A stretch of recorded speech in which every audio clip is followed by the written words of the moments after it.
At a time when Upper Canada was undergoing an intense period of change as a newly established British colony, the inauguration of Canada's and Ontario's first newspaper stands as a pivotal moment in the province's history. Founded by Louis Roy, the Upper Canada Gazette was more than just a collection of printed pages.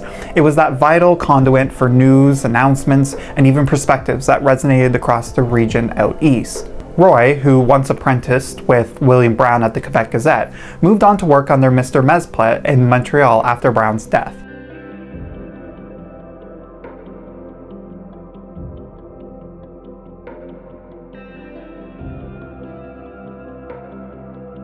The reason we set the tone at the beginning of this episode way back in the 1700s is because it sets the roots for the Lindsay Post to take shape 50 years later. But the Lindsay Post did something a little different. I mean, Mr. Wilson had a local paper. I mean, the Lindsay Daily Post was hyper-local before the words hyper-local journalism were ever heard of. And it was the philosophy of the paper not to do international stories. I mean, I'm sure when the war ended, we ran a headline that said, you know, that the war was over. But it was generally felt that if you wanted to know what was going on in Toronto and New York and whatever, then you bought the Globe and Mail or the Toronto Star or one of the New York papers. But if you bought the Lindsay Post, you expected to have Lindsay news. The Lindsay Post was originally started as the Canadian Post, and it was formed in 1857 and founded by Christopher Blackett Robinson, who lived in Beaverton, Ontario at the time. At the time, it wasn't just another paper in the area. It was pretty much the only information for residents in the newly formed town of Lindsay. There was no alternative, and there was really no other source for people to get their information.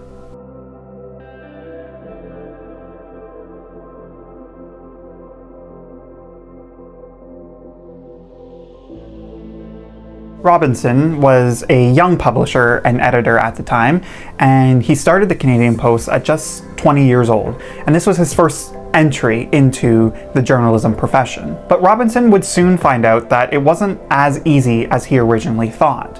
In 1861, Lindsay experienced what was dubbed the Great Fire of Lindsay, and this fire destroyed much of the Lindsay's downtown and Robinson's printing plant in the process. So after the fire in that July, Robinson moved his plant to Kent Street and reopened the shop in what was known as Britain's Block.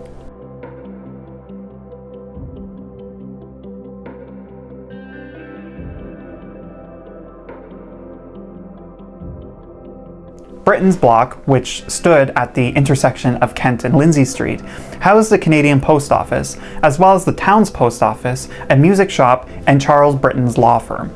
Though Robinson only had the paper for 1 year, he later sold it to G. Cruikshank and Company, and his involvement in journalism didn't end in this small community. He would later go on to buy the Whitby Gazette and launched other newspapers in the area, and he even returned to the Post in 1864, 3 years after the fire, when the partners of G. Cruikshank parted ways.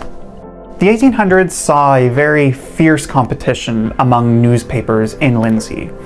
A town of only 3,000, there was many papers such as the Lindsay Advocate, the Victoria Herald, as well as the Victoria Warder.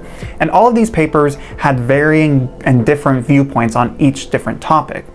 But it also created a vibrant media landscape in this small but growing town, and it challenged and promoted different ideas and ideologies to its population. In 1873, the Canadian Post changed hands yet again, and this time it was to a man named Charles D. Barr.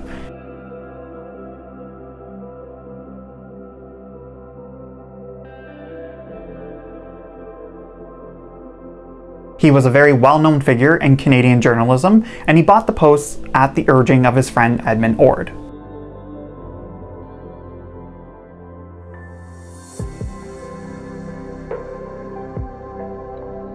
Charles Barr was a seasoned reporter and editor, and he brought experience to the Lindsay Post from his previous endeavors, which included the London Advertiser, Montreal Gazette, and the Toronto Globe. Under his leadership, the Post continued to thrive.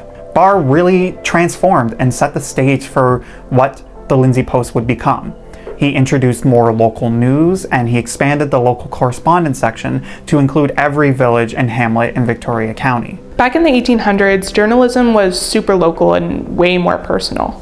There weren't any instant updates that we have today. Everything moved slower, and newspapers were the go-to for staying informed. Editors back then had a lot more control over the tone and the content, and papers often reflected the political or social views of the people running them.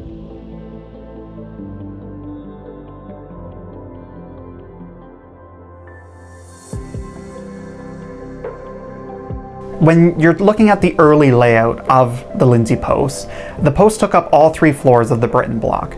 The main floor as an office and press room, the second floor as the composing room, and the top floor for stock and 2 massive cisterns. Back then in the day, there was no waterworks, there was no town water. People really relied on cisterns and rain barrels for water. Hours at the Lindsay Post were long.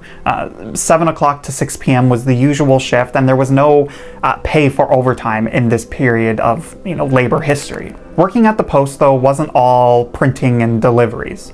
The hired staff often had to unload hay at Charles Barr's house, split firewood, shovel the snow, and caring for the family cow that they had. The boys would be, of course, paid, but paid in pies from the Barr's pantry from the butler.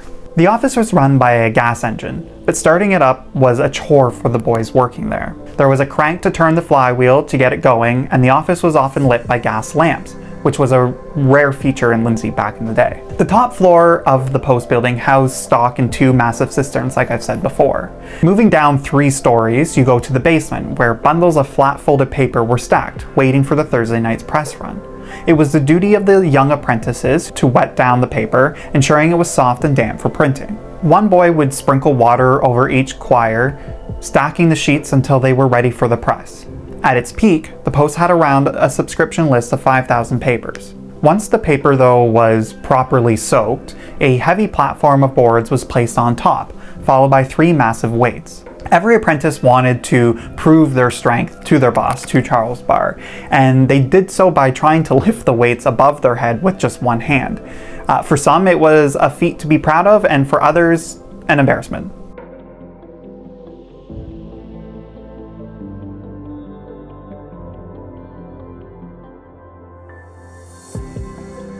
Ownership passed from Charles Barr to the Wilson brothers, George H. Wilson and Frederick W. Wilson.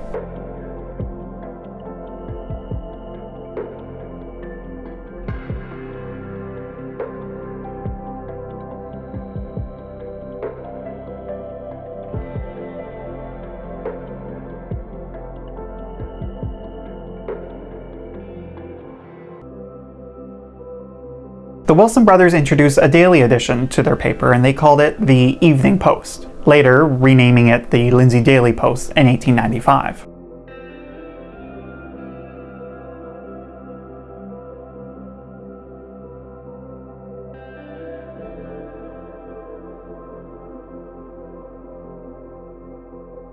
The Wilson brothers, George and Frederick, were really smart businessmen.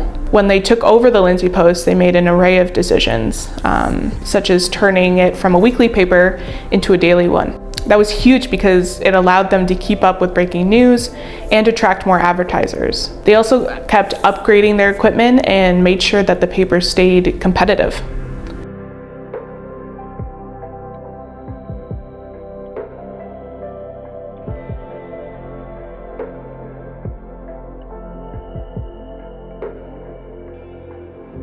The brothers' dedication to the paper and to the community set the Post apart. They were actively involved in local organizations and events, giving the paper a direct connection to the town's pulse. The shift from weekly to daily papers allowed the Lindsay Post to offer more timely news and compete directly with its main competitor, the Watchman Warder,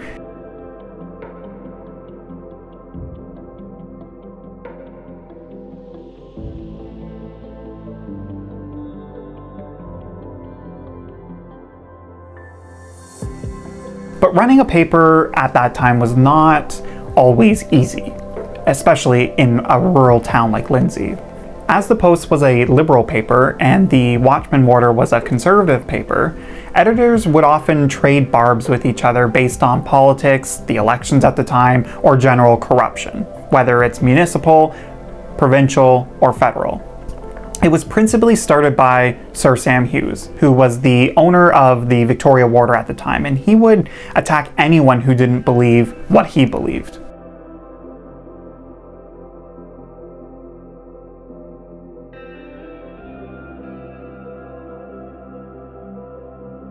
Though he disliked the Wilsons and the general idea of the Post, oftentimes he would attack his conservative rival Joseph Cooper, who owned the Watchman.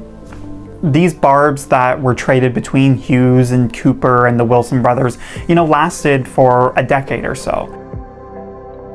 In 1907, the Wilson family made a bold decision at the time to relocate their post office and print shop to William Street. The new location was just around the corner from their competitor, the Watchman Warder, and its editor, Stanley Pitts, famously called the Post, quote, "our little side street cousin," end quote, due to their proximity to one another. This relocation marked a new beginning for the Lindsay Post. One, it was built on efficiency, and two, it increased capacity. The building was specifically designed to optimize light and workflow, and this was very critical for the newspaper business at the time.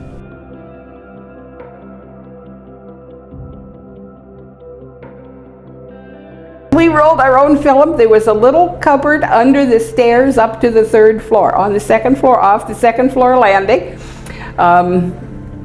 as the stairs went up to the 3rd floor, there's always that space, right? And so they'd block that space in, and that was the dark room. And you'd go in there. Thank goodness I didn't have to actually print my own pictures because there wasn't a lot of room in there. But yeah, you used to go in and roll your film.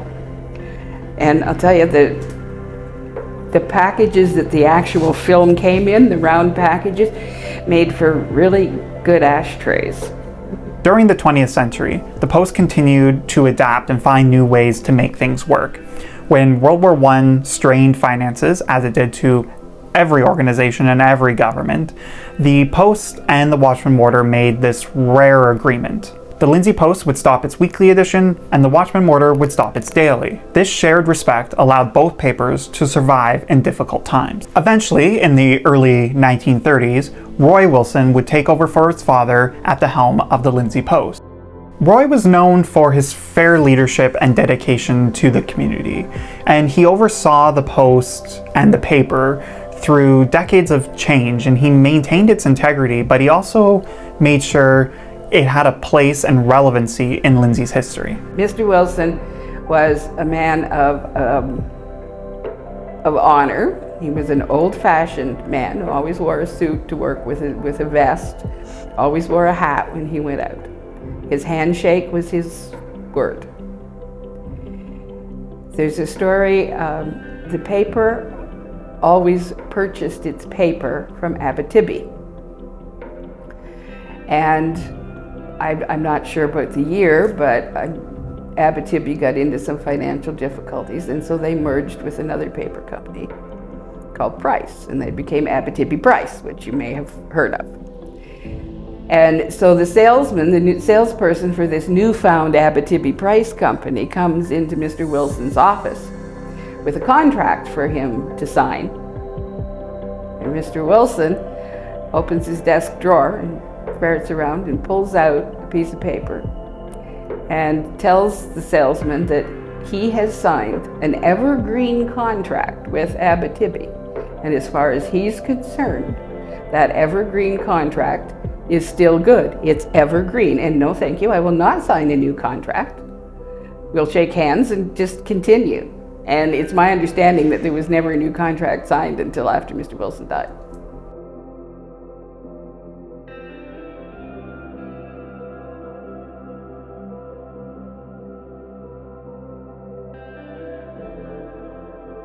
Roy was only 4 years old when his father and uncle purchased the Post in 1892 as Wilson Wilson, and he aged into the business, assisting with the printing process while a young boy in Port Hope. Decades later, though, he transitioned into leadership roles following in his father's retirement. He was described as a very private man that was polite and fair to all Post staff. He would often go above and beyond for what was expected of him for an employer of his time. The name Roy Wilson from 1892 all the way up until his death in 1980 really became synonymous with the town of Lindsay. When you thought of Lindsay, you most likely thought of Roy Wilson.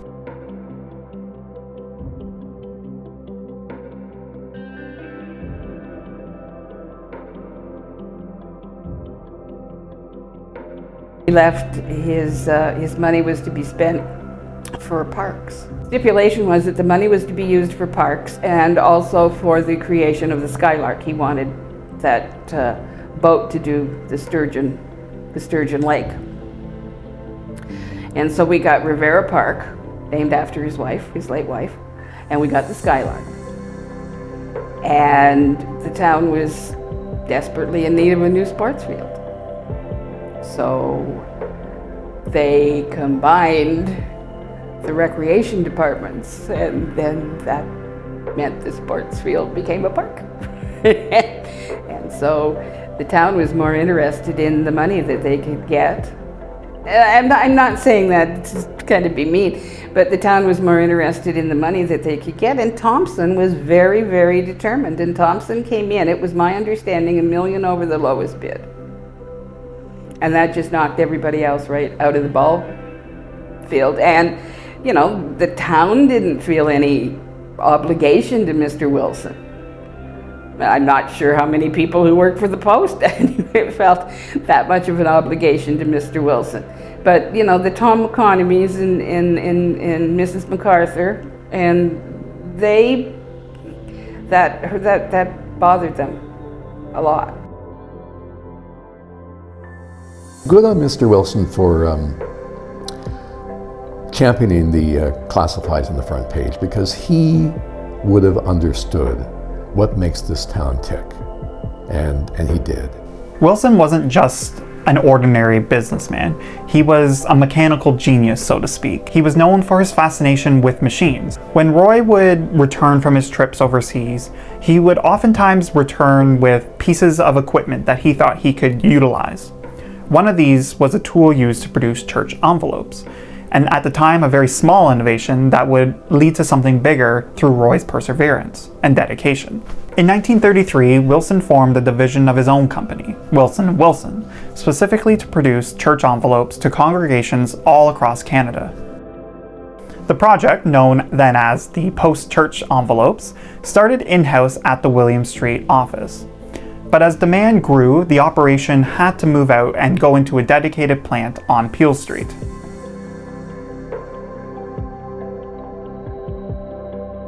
Surprisingly, this venture thrived, eventually outlasting the Lindsay Post newspaper itself. But Wilson's innovative spirit didn't stop there. His constant upgrades to the Post's equipment increased productivity and helped the company stay ahead in a rapidly changing industry.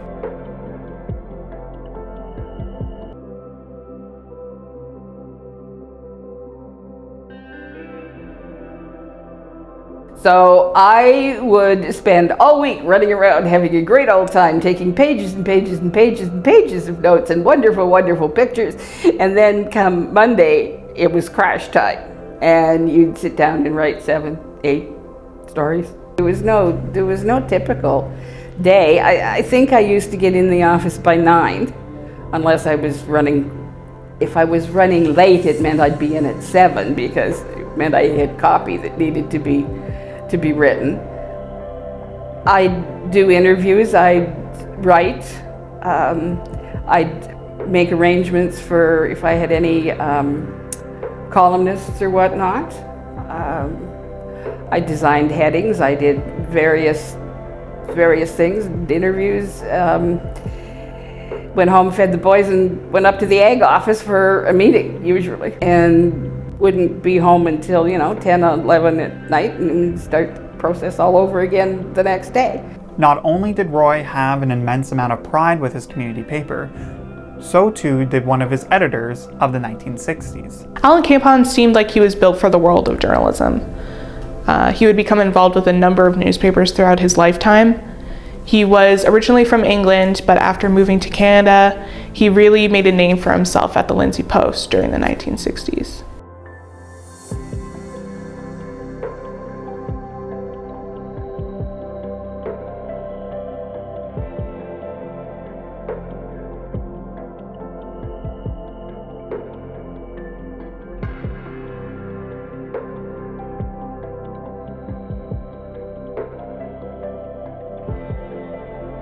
And at some point, Dave looked down and saw this newspaper on the coffee table. It was the Lindsay Daily Post. So he's looking at it acquisitively, like, okay, it looks like maybe it's open to the classifieds, but there's the masthead on top. So he says, can I look at that? Sure. So he picks it up, he's looking at it. He goes, oh my God, there's classifieds on the front page. And it's above fold. It's to the left, like it's right below the masthead.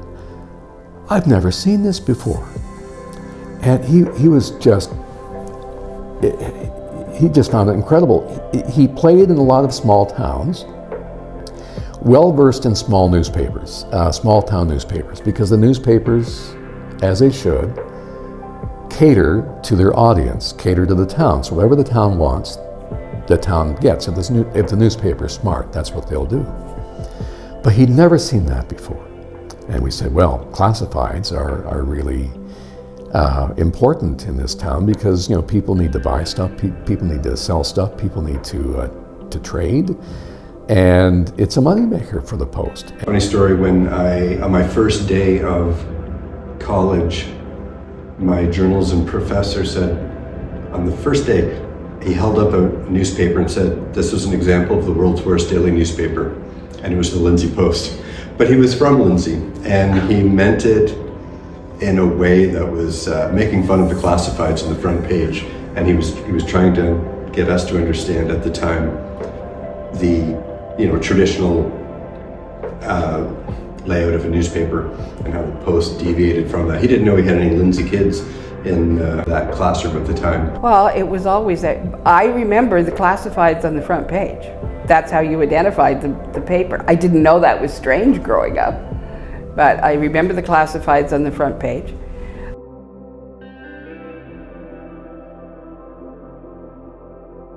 Even in the competitive world of newspapers at the time, the shared dedication to the craft and the recognition of collective responsibility, can lead owners of rival publications to set aside their differences and collaborate in times of crisis. We weren't competing because, again, we reached different audiences, at least at different times of day. Had there been another radio station we were competing with, that might have been different. But then again, it's a small town, and if we did have a second radio station, I'm sure that there would be friendly competition, but it wouldn't get personal because it's a small town. Even after Roy Wilson's death in 1981, the Post would continue to operate on a usual basis. There were nights when I was in the building when I did hear sounds coming from upstairs. They never scared me. They were never spooky sounds. They were just sounds, building sounds. But you always knew it was Mr. Wilson. When I worked really, really late, especially when I was there all by myself, which happened fairly often, when I was locking up, I always said goodnight to Mr. Wilson, just like you always say goodnight to Mary at the Academy Theatre if you're the last person out. The threat of acquisitions did not escape the Lindsay Post, and in 1989, the small independent newspaper was unfortunately bought by Thomson Corporation, which, when you think about it, probably would have made Roy roll over in his grave. A Thomson paper is a Thomson paper, and we were an independent paper, so we needed to be brought in to line. As the world moved online and the news cycle sped up, everyone's constantly wanting information on the ready, the intimate local connection that the paper once provided the community faded into its memory. So the challenge we face for this paper is to convince people who are only reading online to take their eyes away from the computer for a while and make sure they're also reading this, because when we only are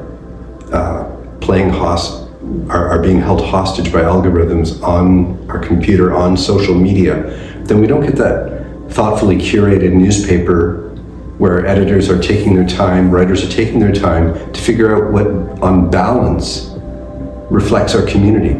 So we think we're doing that locally. And from what we hear, even younger to middle-aged people, not just older, are also reading it and learning more about their community, stuff they are not seeing on social media. Though the presses have stopped, the role of journalism still remains and a vital part of our democracy. The way we tell stories has changed, but the need to understand our community and to ask those questions and to stay informed is more vital than ever. The Lindsay Post may be gone, but the values it stood for, be it truth, dedication, and its commitment to the community, will always be a part of Lindsay's history.